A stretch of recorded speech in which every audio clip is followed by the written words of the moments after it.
UP में मचा हाहाकार, कैसे लगेगा सूबे का बेड़ा पार। सेनापति गए साईं दरबार, सियासत का सितम। नमस्कार, आपके साथ मैं अतुल अग्रवाल हूं।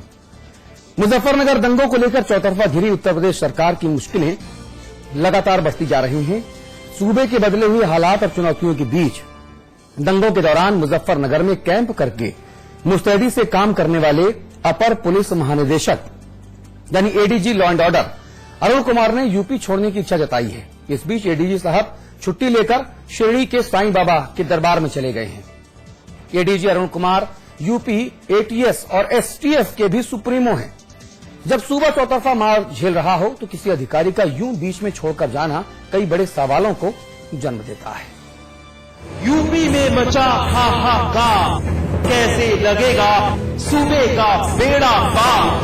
सेनापति गए साईं दरबार, सियासत का सितम। उत्तर प्रदेश की कानून व्यवस्था से पुलिस अधिकारी भी आजिज आ गए हैं। अधिकारियों के लगातार तबादले और उन्हें खुलकर काम न करने देने का असर अब साफ नजर आने लगा है। अपनी प्रतिनियुक्ति का पत्र लिखने के बाद यूपी के ADG law and order Arun Kumar छुट्टी पर चले गए हैं और तो और उन्होंने अपना सरकारी मोबाइल फोन भी स्विच ऑफ कर दिया है।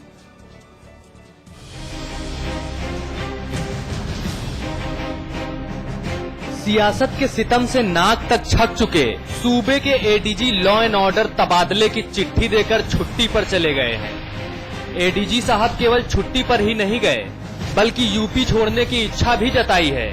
ये मत करो, ऐसा मत करो, वैसा मत करो, इसे पकड़ लो, उसे छोड़ दो। राजनीति ने कानून के हाथ बांध कर रख दिए हैं। सियासत कानून की राह में रोड़ा बन गई है। अब अधिकारी कानून व्यवस्था दुरुस्त करे या वोट बैंक संभाले। सूत्र बताते हैं कि इसीलिए एडीजी ने कह दिया कि अब बहुत हो चुका है, अब और नहीं सह सकता। छुट्टी की अर्जी लगाकर शिरडी में साईं बाबा के दरबार में शरण ली है। इसी पर विपक्ष वाले स्वामी जी भी कुछ कह रहे हैं, सुन लीजिए। उत्तर प्रदेश के जितने भी अच्छे ईमानदार अधिकारी हैं वो सपा सरकार के संरक्षण में काम करने से कतराते हैं, क्योंकि या तो इनके दबाव में गलत काम करें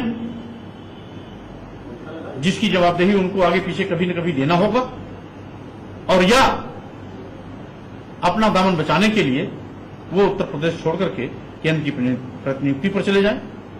और इसी को ध्यान में रखते हुए एडीजी लॉ एंड ऑर्डर ने संभवतः पत्र डीजीपी को लिखा होगा। हैप्पी बर्थडे के चंदे के लिए आपकी बीएसपी सरकार में एक इंजीनियर का क्या हाल हुआ था सबने देखा है। 3 सीएमओ की हत्याओं का नंगा नाच भी सबने देखा है। खैर वो और बात है, तब से अब तक गोमती में बहुत पानी बह चुका है। एडीजी मामले पर सपा के खिलाड़ियों से जब सवाल हुआ तो झट से अनाड़ी बन गए। इसका जवाब तो अधिकारी दे सकते हैं, सरकार दे सकते हैं। अधिकारियों के बारे में जवाब देना उचित नहीं समझता, लेकिन इतना मैं जरूर कहूंगा कि मुख्यमंत्री जी को दंगे में जो अधिकारी दोषी हैं उनके खिलाफ भी कड़ी कार्रवाई करनी चाहिए। दंगे सिर्फ सियासी चालों की वजह से नहीं रुके। स्टिंग ऑपरेशन में जब बात सामने आ गई तो हुकूमत ने एक के बाद एक सबको नाप दिया। यूपी में अधिकारियों को तबादले की आदत हो चुकी है। नई सरकार आई तो तबादला कर दिया। अधिकारियों ने वोट बैंक के लिए काम नहीं किया तो तबादला कर दिया। ये तेरा आदमी है, वो मेरा आदमी है। लेकिन फिर भी एडीजी साहब ने वर्दी पहनते समय ये शपथ तो नहीं ली थी कि जब कर्म क्षेत्र को सबसे ज्यादा जरूरत होगी तभी मैं छुट्टी लेकर चला जाऊंगा, और तो और अपना सरकारी मोबाइल भी बंद कर लूंगा। उत्तर प्रदेश में जो अफसर हैं, जो सरकारी और कर्मचारी हैं, अच्छे सरकारी कर्मचारी, वो बहुत परेशान हैं, दुखी हैं, और उन्हें ये समझ में नहीं आ रहा है कि यहाँ पर कानून का राज है और संवैधानिक व्यवस्था पूरी तरह से चरमरा गई है, और वहां पर जो है वो एक्स्ट्रा कॉन्स्टिट्यूशनल अथॉरिटीज सत्ता से ऊपर होकर के काम कर रही हैं। सियासत ने अधिकारियों के अधिकारों में ऐसी सींग गड़ा रखी है जिसका दर्द अधिकारियों से ना तो सहा जा रहा है और ना ही कहा जा रहा है। जब राजनीति राह में रोड़ा बन जाए तो कानून ज्यादा दूर तक चल नहीं सकता, क्योंकि कानून के हाथ लंबे होते हैं, पैर नहीं। ये भी एक सच है जिसका फायदा सियासत उठाती है। भरत यादव, समाचार प्लस।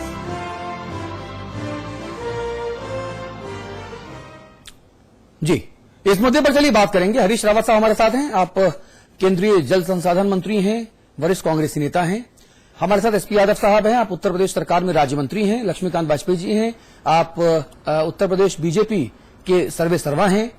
हमारे साथ पूर्व डीजीपी साहब हैं यशपाल सिंह साहब, और गोविंद पंत राजू हैं, हमारे स्थानीय संपादक हैं। सबसे पहले मैं हरीश भाई आपके पास आऊंगा। उत्तर प्रदेश का तो लगता है कि भगवान ही मालिक है। आईबी की रिपोर्ट है कि अखिलेश जी के राज में 107 दंगे हुए। केंद्रीय गृह मंत्रालय को भेजी रिपोर्ट में राज्यपाल ने भी कहा कि सरकार दंगे रोकने में नाकाम रही। अफसर यहां पर काम करने के लिए तैयार नहीं है। एडीजी साहब को आप देख लीजिए, जो ईमानदारी से काम करते हैं उनके खिलाफ भेदभावपूर्ण कार्रवाई की जाती है। दुर्गा शक्ति नागपाल को देख लीजिए। आखिर हरीश जी, उत्तर प्रदेश में ये हो क्या रहा है भाई?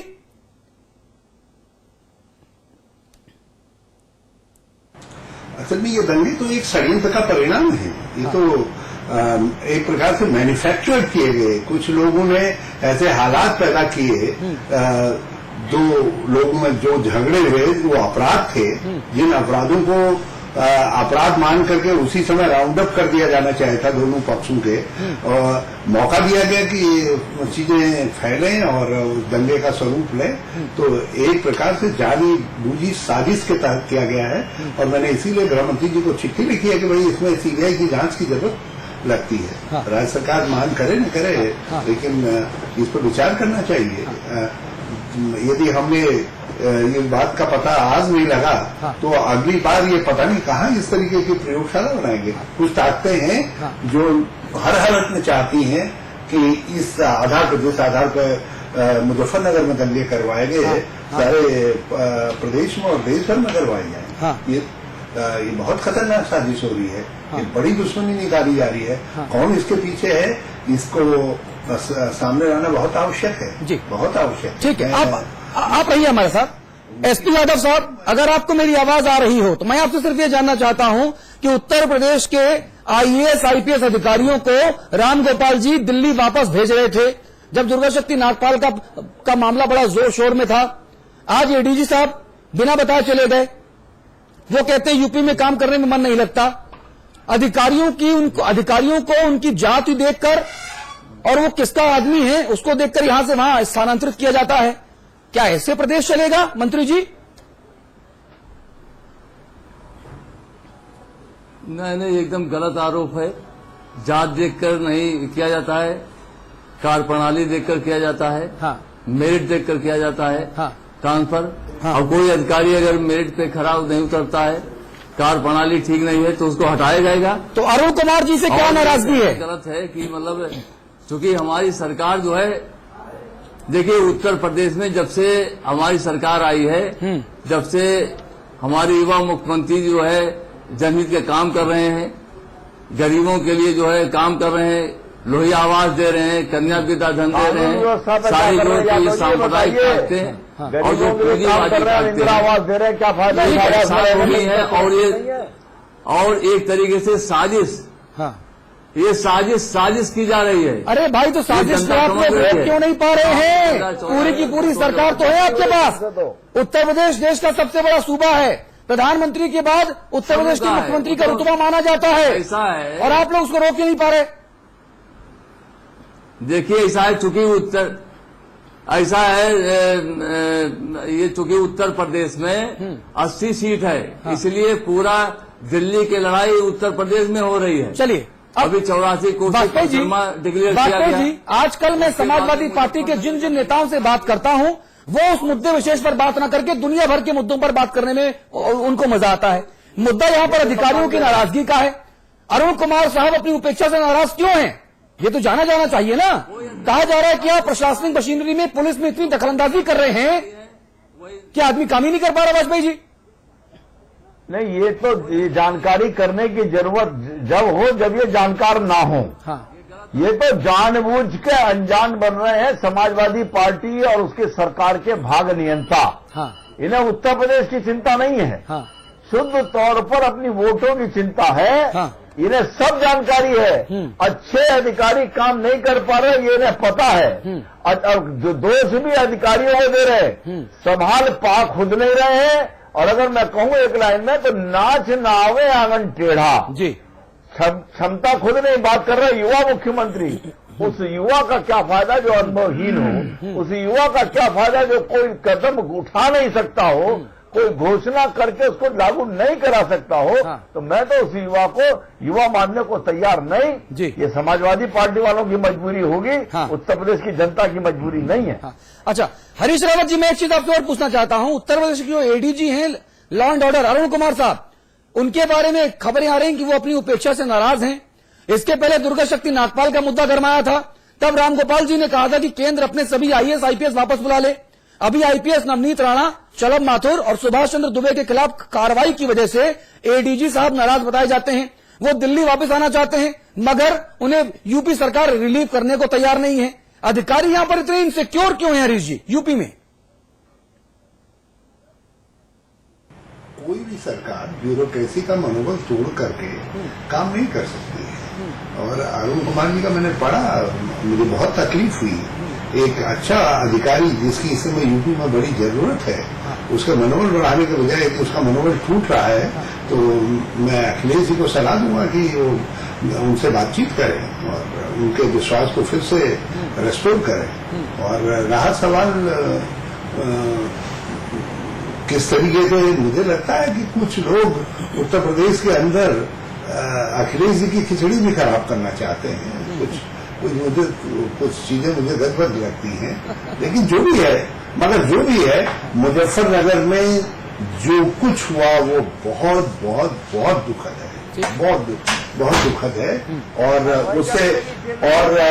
उससे जो फायदा लेने की भाजपा की कोशिश है वो बहुत शर्मनाक है। भाजपा बहुत शर्मनाक तरीके से उससे फायदा लेने की कोशिश कर रही है और बहुत ही आपत्तिजनक तरीके अपनाए जा रहे हैं उसके लिए, वो और भी खतरनाक है। वाजपेयी जी, आप सोशल मीडिया का दूसरी चीजों भाई आप फायदा क्यों लेना चाहते हैं? लाशों के ऊपर खड़े होकर फायदा ले रहे हैं आप, हरीश जी ऐसा कह रहे हैं। ये हरीश जी 100 चूहे खाकर बिल्ली हज करने चलिए, उस पार्टी के कार्यकर्ता हैं ये। अच्छा, हाँ, निश्चित तौर पर ये आखिर प्रधानमंत्री जी, सोनिया जी, राहुल जी क्यों गए थे और क्या वहां देकर आए, क्या वहां रिलीफ देकर आए?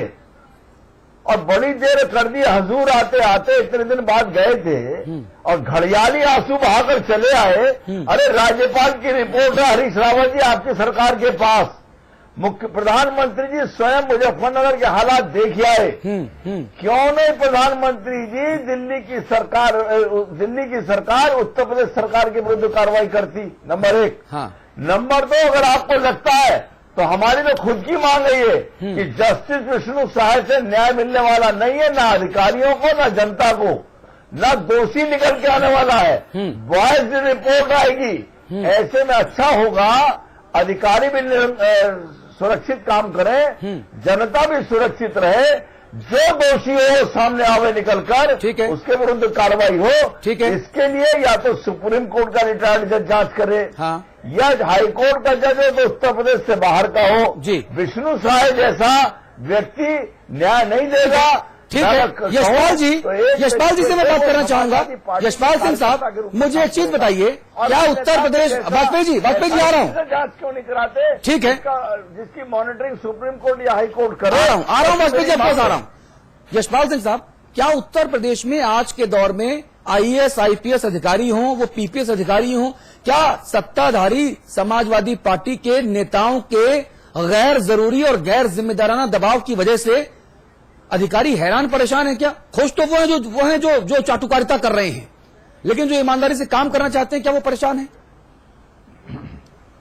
जी हाँ, ये अरुण कुमार जो छुट्टी गए हैं, अरुण कुमार जो छुट्टी गए हैं, उससे तो यही लगता है। और अभी जो स्टिंग ऑपरेशन हुआ है उसमें जो बातें निकल के आई हैं कि ये रोग तो यशो लेवल तक फैल चुका है, यशो भी ठीक से काम नहीं कर पा रहे हैं। जिस तरह से घटना होने के तुरंत बाद पुलिस ने 10 लोगों को पकड़ लिया था और उनको छुड़ा दिया गया, और उससे बढ़कर दूसरे दिन एसएसपी और डीएम दोनों का ट्रांसफर कर दिया जाता है। हाँ। इससे लगता है कि इंटरफेरेंस कुछ जरूरत से ज्यादा है और बहुत ज्यादा, और संभवतः यही कारण है कि अरुण कुमार